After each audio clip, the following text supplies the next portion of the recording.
आप लोग इस टाइम के बच्चे हो ना, आपको साइंस हिंदी तो साइंस ही करना है आपको, लेकिन आप हिंदी पढ़ रहे हो। ये दो बैलों की कथा आपने मुंशी प्रेमचंद जी की अभी मैं देख रहा था, आपने कुछ कोरस भी किया। तो मतलब हिंदी पढ़ने में कुछ मज़ा आ रहा है, कुछ लग रहा है कि कुछ अलग से कुछ दूसरी तरीके से आपकी पढ़ाई कुछ हो रही है।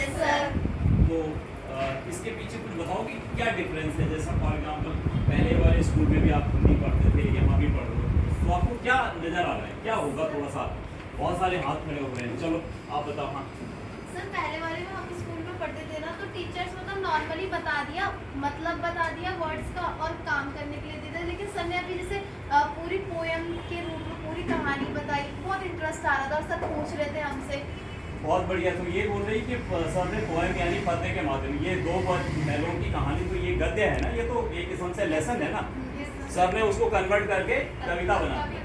तो जब सर ने उसको कविता बना दिया, तो आपकी जो अंडरस्टैंडिंग है, आपका जो बोध है, वो ज़्यादा हुआ या नॉर्मल रहा? बहुत ज़्यादा हुआ। अब अगर माना कोई इसको, इस पार्ट को नहीं भी पढ़ेगा, उसको भी समझ में आ जाएगा।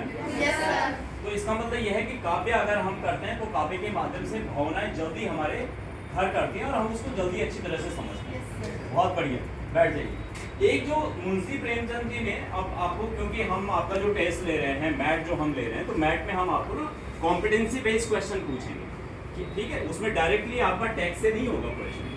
तो मैं आपको एक चीज ये पूछना चाहता हूँ कि ठीक है, प्रेमचंद जी ने ये कहानी लिखी, दो बैलों की कथा, ठीक है?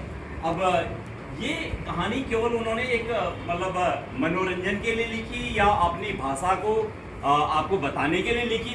उनका उद्देश्य क्या रहा होगा इस कहानी के पीछे? अरे वाह, बहुत बहुत हाथ जा रहे हैं। चलो यहाँ से इस बच्चे का लेते हैं। हाँ बताओ। उस वक्त हमारा देश सर मतलब आज़ादी के लिए लड़ाई कर रहा था, तो सर मुंशी प्रेमचंद जी भी गांधी जी के साथ मिल गए थे। तो सर उन्होंने ना अपने भाव को प्रकट करने के लिए कि हमारे को आज़ादी बिना लड़े नहीं मिलेगी, सर बहुत बढ़िया। बताने के तो इसका मतलब यह है कि जो लेखक थे, हमारे कवि थे, तो उन्होंने भी आज़ादी में अपनी रचना के माध्यम से भाग लिया ना। ये नेसेसरी नहीं है कि हम नारा लगा के जा रहे हैं, गांधी जी के साथ हम जा रहे हैं, भगत सिंह के साथ जा रहे हैं। मतलब जो लेखक थे, जो कवि थे, उन्होंने भी अपना भाग लिया है इसमें। तो जो उन्होंने लिखा है, उससे भी आज़ादी को गति मिली है।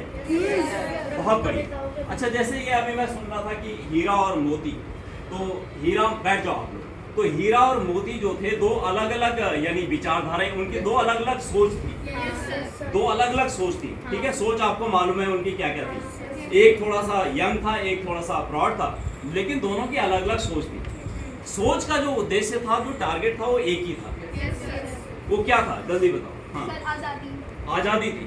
तो दोनों ने एक तरीके से जो उनके ऑब्जेक्टिव थे, जो उन्होंने रास्ते अपना रखे थे, वो दोनों अलग अलग थे, लेकिन ऑब्जेक्टिव एक था, आज़ादी। Very good. चलिए, एक लास्ट वाला क्वेश्चन मैं पूछूंगा कि ये जो मित्रता की कसौटी आपने अभी कर लिया कि मित्रता की कोई कसौटी नहीं होती, आप अपना बताओगे कि आपका जो बेस्ट फ्रेंड है, ठीक है, आप उसको क्यों मतलब मानते हो कि वो आपका बेस्ट फ्रेंड है?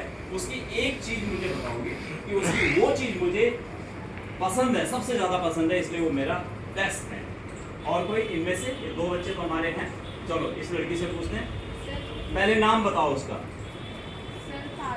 पारुल है, ठीक है। क्यों आपको पसंद है वो? क्यों आप उसको हर चीज में मेरा साथ देती है, हर चीज में साथ गलत देती है? करने से रोकती है। हाँ। हमें मुझे बताती है कि क्या गलत है और क्या सही है। बहुत बढ़िया। तो इसका मतलब जो वो आपकी गलतियों को भी बताती है ना आपको, या केवल आपको बोलती है आप तो बहुत बढ़िया हो, जो करती हो सब अच्छा करती हो?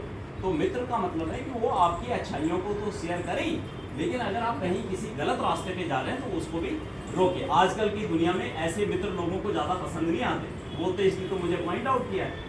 लेकिन friend is always supporting you with your good things as well as pointing you out कि you are going on the wrong direction, आपको यहाँ नहीं जाना। चलिए बैठिए, थैंक यू। तो आप इंजॉय कीजिए जब आप पढ़ते हो, और इनको आप ज्ञानदीप, इनको राइटिंग का जो प्रैक्टिस कराओ।